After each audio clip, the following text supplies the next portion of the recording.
A inflação de março fechou com um aumento de 0,56% na média de preços da economia brasileira, uma desaceleração bem relativa em relação a fevereiro, né, onde a gente teve uma inflação de 1,31% no mês retrasado.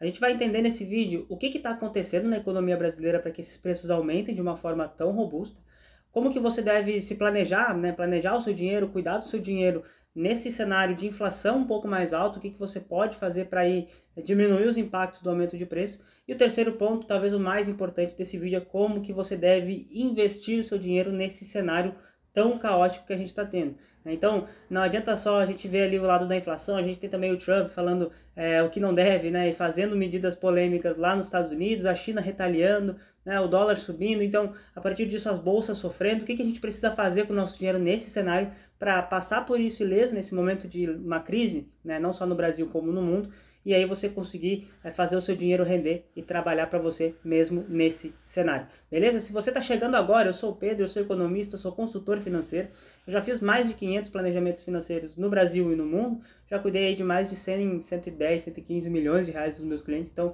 já tem aí uma prática de mercado, uma extensão aí de carreira bastante relevante que me dá essa robustez para falar sobre esses temas com você, tá bom? Já se inscreve no canal e deixa o like aqui para você acompanhar os próximos vídeos. Também vou deixar alguns vídeos ali no final desse vídeo aqui para você também continuar maratonando aí no canal, certo? Então, vamos entender o que aconteceu na inflação de março. Bom, primeiro a gente tem ali uma alta bastante relevante dos grupos de alimentação e bebidas. Isso não é uma novidade para você. Quando você vai no mercado, você vê aí o café mais caro, você vê o ovo mais caro, você vê o tomate mais caro, e de fato a alimentação tem sido um grande peso aí nas finanças das pessoas, dos brasileiros principalmente. Tá? Então, o grupo de alimentos ele representou mais ou menos 45% da alta da inflação de março, então é um peso bastante relevante nessa inflação de alimentos. Com esse fechamento de março, a nossa inflação já fechou 2,04% nesse ano de 2025. Considerando os últimos 12 meses, a gente tem uma inflação de 5,48%, bem acima da banda superior, que é de 4,5%, que é aquela banda que o Banco Central olha para dizer se a inflação está ou não controlada. Tá? Então, a partir desse cenário, a gente tem aí uma inflação acima da meta, isso preocupa o Banco Central já falou um pouco sobre isso, e tem algumas coisas no atual cenário que podem manter essa inflação bastante prejudicial nos próximos meses. A gente vai conversar sobre isso lá na parte de como você deve investir o seu dinheiro. Tá? Na parte de março, então, o que mais teve altas? Tomate, café e ovo, que eu já mencionei, né? Esses produtos que tiveram a maior alta são os produtos que você compra no mercado praticamente todas as vezes que você vai, então é uma inflação que você está sentindo na pele. Diferentemente de alguns outros momentos em que a gente teve uma inflação um pouco mais alta por conta aí do aumento de passagens aéreas, aumento de setor de educação, né, que são partes dessa cesta de consumo do IPCA que não afetam tantas pessoas, então a gente não tem tanto essa sensação. Agora, quando bate na alimentação, é muito ruim para a população inteira, porque todo mundo vai ao mercado comprar comida, então todo mundo acaba sentindo. Abrindo um parênteses aqui no vídeo, isso também explica em partes a baixa popularidade do governo. Historicamente, sempre que o dólar sobe e a inflação de alimentos vai junto, o que é uma correlação bastante interessante, a popularidade dos governos ela tende a cair. Foi assim no governo passado, está sendo nesse governo, e nos próximos governos vai ser exatamente da mesma maneira. Tá? Então, abrindo esse parênteses, explicando um pouco do porquê que a popularidade do presidente está baixa, além, claro, de outros fatores, o fator inflação de alimentos é um fator bastante interessante. Tá? Lembrando que, claro, a inflação de alimentos ela sempre vai pesar mais no bolso de quem ganha menos. Pensa naquela família que ganha um salário ali de R$ 2.000, né, e gasta R$ 1.200 em alimentação. Se a alimentação varia muito para cima, essa família começa a ter que cortar aí alguns quesitos de alimentação, começa a ter que apertar o bolso para conseguir se alimentar de fato. Então as finanças elas acabam sendo mais apertadas, mais difíceis, né? Então a inflação de alimentos ela é sempre mais prejudicial para aquelas famílias de menor renda, beleza? Quem tem rendas maiores, claro que também sente, claro que também fica insatisfeito, mas pode manejar o consumo, pode tirar ali um streaming, pode tirar ali um outro gasto que tenha, por exemplo, né? Para repor ali no gasto em alimentação, as famílias de menor renda não podem. Então, toda e qualquer medida econômica mal feita vai sempre respingar nas famílias de menor renda primeiro. Tá? Isso é um ponto bastante interessante. Tá? Então, dentro desse cenário, a gente precisa lembrar, né, que no ano passado, 2024, a gente teve muitas influências falaram aqui no YouTube, né, e no Twitter, enfim, outras redes sociais, que a gente precisava investir em IPCA mais 6, porque o IPCA mais 6 era imbatível, que ele ia bater o CDI sempre, que não sei o que, que não sei o que.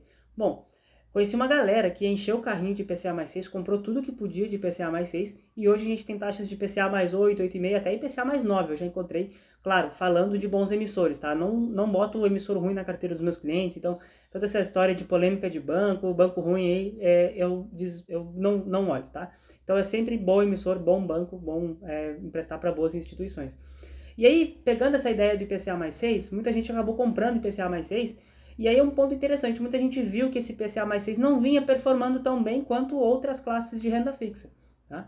E aí, isso é um cenário bastante interessante, porque a inflação, ela demora para responder. Né? Então, a inflação, não é que a gente começa a gastar agora, o dólar começa a subir agora, que já no próximo mês a inflação ela vai começar a subir. Então, a gente pode dizer sim, que essa inflação de março ainda tem um resquício daquela alta do dólar de dezembro, porque até o cara importar o produto, embalar o produto, levar o produto para consumo, a pessoa comprar e depois revender, esse mecanismo da economia ele tem um delay, né? Ele não é assim, o dólar subiu, amanhã os preços vão aumentar. Não, ele demora. Então a gente pode dizer sim que essa inflação até de 2025 até agora, até março, ela tem sim um resquício, um cheiro, um sentimento, né, dessa alta do dólar ali que chegou a bater 6,30 quase, né, em dezembro de 2024. Isso é um ponto bastante interessante. E aí o investimento de IPCA mais 6, ele está entregando uma boa performance só agora. Então quem comprou e viu que o IPCA mais 6 não estava performando bem, agora esse IPCA mais 6 está começando a performar melhor.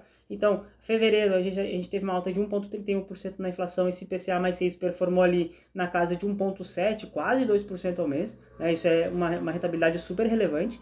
E agora no mês de março a gente tem ali de novo, mais ou menos, 1% ao mês nos ativos de IPCA mais 6. Se você tem IPCA mais 7, mais 8, essa rentabilidade ela é um pouquinho maior, mas a análise ela é a mesma, tá? Então dentro da renda fixa, toma cuidado para não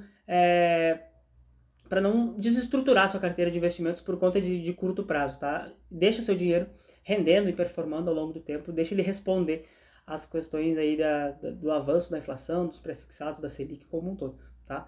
E na parte desse aumento da inflação ali já em mais de 2% nesse ano de 2025, é natural que a gente espere aí um Banco Central cada vez mais conservador, então aumentando ainda mais as taxas de juros, aí mantendo a Selic um pouco mais alta nos próximos meses, tá? Então a gente pode ter dificuldades de reduzir essa taxa de juros por conta da inflação, mesmo que exista uma questão de cenário de recessão nos Estados Unidos, que eu explico em outros vídeos, beleza? Mas a gente pode ter uma Selic aí cada vez mais alta, tem gente que fala que vai chegar em 16%, eu particularmente não gosto de fazer previsão, você sabe muito bem disso, você que já me acompanha, mas não está descartada essa hipótese, tá? Dentro desse cenário de uma inflação mais alta, alimentos mais caros, a vida é um pouco mais difícil, né? Pô, você vai no mercado, você gasta pelo menos 100, 200 reais toda vez que você vai no mercado. Você vai você vai almoçar fora, você gasta 80 reais, 100 reais, né? Para duas pessoas jantarem, almoçarem, enfim, você sai de casa, você já está gastando dinheiro, né?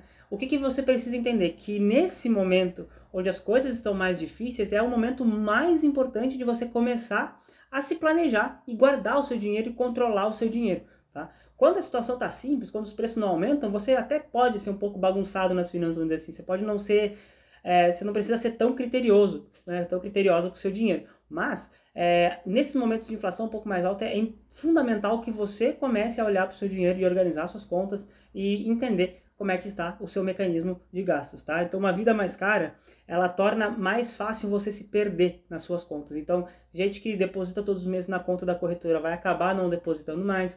Pessoas que não depositavam, mas tinham dinheiro guardado, vão acabar resgatando dinheiro, isso porque é uma falta de planejamento, né? Muitas vezes, esses sintomas são sintomas de falta de planejamento. Na maioria das vezes, tá? Sendo bem transparente, claro que tem aqueles casos em que não tem o que fazer mesmo, é melhor resgatar o dinheiro e pagar as contas do que ficar devendo.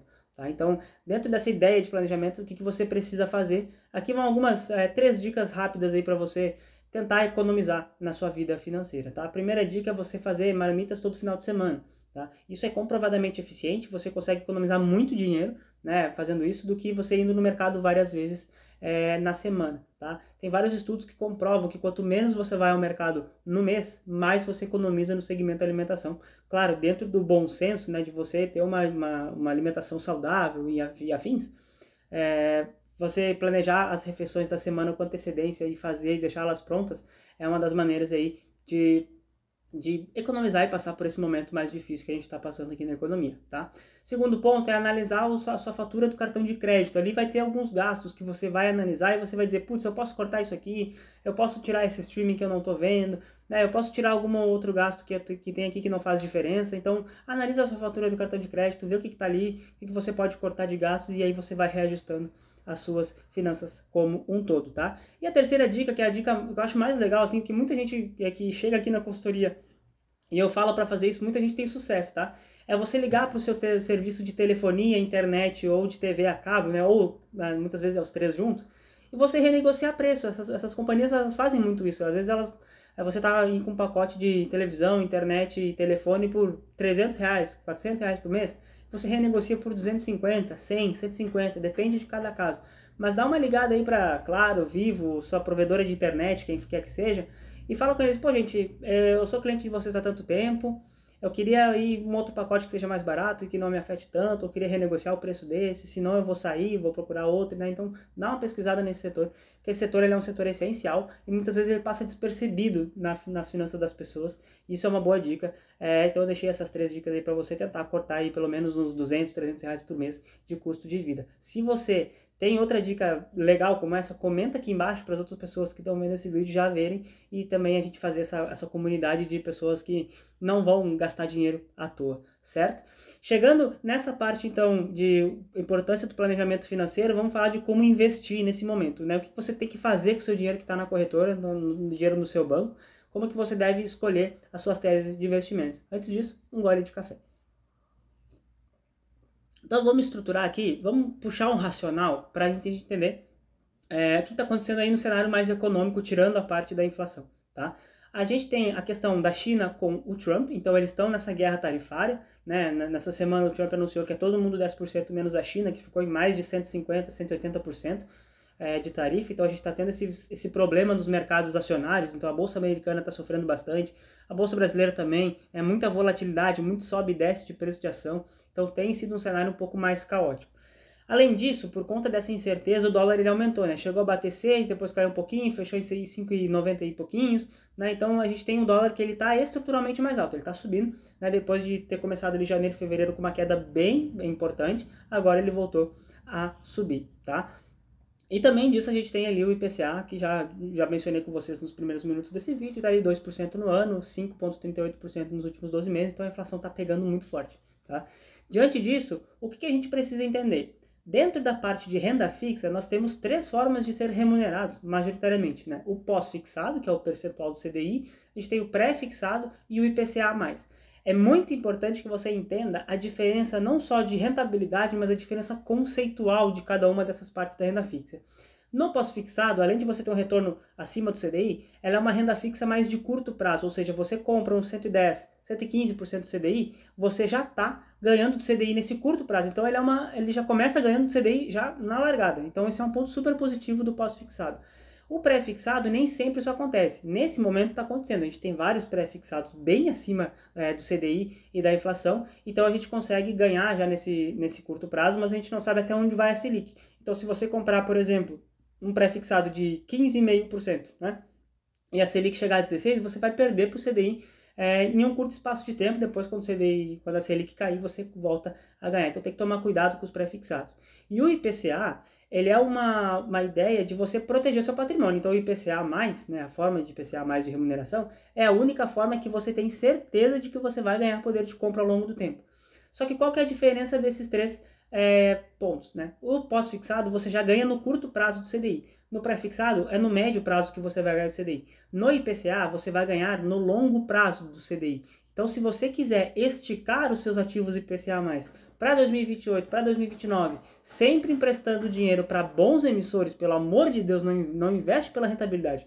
Pega um bom emissor, né, e empresta nesse IPCA+ para esse cara por 4, 5 anos que seja, 3, 4, 5 anos que seja, você muito provavelmente vai ganhar do CDI. Só que você precisa esperar a inflação remunerar. A inflação ela é um bicho silencioso, ela vai chegando e quando você viu já foi. Foi exatamente o que está acontecendo. A gente foi vendo as coisas aumentando de preço e agora que a gente se ligou que as coisas estão caras. Então demora para que aconteça. Tá? Então sempre tem uma parcela de IPCA+ na sua carteira. Mas a melhor forma disparada de você investir nesse exato momento é a melhor forma de você investir em qualquer momento e a forma que eu sempre defendo aqui nos meus vídeos, que é uma proposta de Asset Allocation. É um nome bonito que a gente dá para dizer que a gente vai investir tantos por cento em renda fixa, tantos por cento em renda variável, e dentro das categorias de renda fixa e renda variável, a gente vai definir outros percentuais para cada uma dessas categorias. Então, dentro desse cenário, construa sua carteira de investimentos, defina os percentuais que você vai investir em inflação, em pré-fixado, em pós-fixado, que você vai investir em bolsa americana, bolsa brasileira ou qualquer outra tese de investimentos que você queira. Defina esses percentuais e respeite essa carteira que você montou. Se você tem um perfil mais arrojado, você pode correr um pouco mais de risco. Agora, se você tem medo de perder dinheiro investindo, seu perfil ele é um pouco mais conservador, então você tem que dosar isso. Não é tão simples você montar uma carteira de investimentos dessa forma, mas no momento em que você monta uma carteira dessa maneira, eu tenho absoluta certeza de que você vai render muito mais do que muita gente que investe aí através de notícias, vê que a inflação subiu, e aí começa a comprar título de inflação, depois vê que a Selic subiu, começa a comprar pré-fixado, depois vê que a Selic aumentou, começa a comprar pós-fixado e começa a fazer tudo errado, né, e vai investindo através de notícias. Então, se você montar uma carteira dessa maneira, você vai estar aí na frente de muitas pessoas. Inclusive, os meus clientes aqui na consultoria, eles já têm posições de IPCA+, há muito tempo, desde antes do governo Lula entrar no mandato. Então, assim, é uma posição estrutural. E aí, claro, nesse mandato do Lula, né, a gente já tem tido aí uma inflação acima da meta no ano passado, e a gente está até agora, inclusive, acima da meta. Então, a gente montou essas posições muito antes do mercado começar a falar da inflação. Então, esse é o importante, essa é a importância de você ter uma alocação estrutural e investir dessa forma. Se você não sabe investir dessa forma e quer falar comigo, eu vou deixar o link da minha consultoria aqui embaixo, você me chama, você vai cair diretamente no meu WhatsApp. Se você tiver alguma dúvida também que você queira tirar comigo, você pode comentar aqui embaixo no vídeo ou me chamar dentro do WhatsApp, se for uma dúvida um pouco mais pessoal, vamos dizer assim, eu vou te ajudar com o maior prazer do mundo, tá? Mas basicamente é você montar sua carteira de investimentos e respeitá-la e segui-la ao longo do tempo. Tá? Então é muito importante você fazer as escolhas certas já no início da construção da sua carteira de investimentos. Se você gostou desse vídeo, se inscreve no canal e deixa o like para esse vídeo ser entregue para mais pessoas. E eu acompanho você nesse próximo vídeo que eu vou deixar aqui na tela para você ver outros materiais aqui do canal.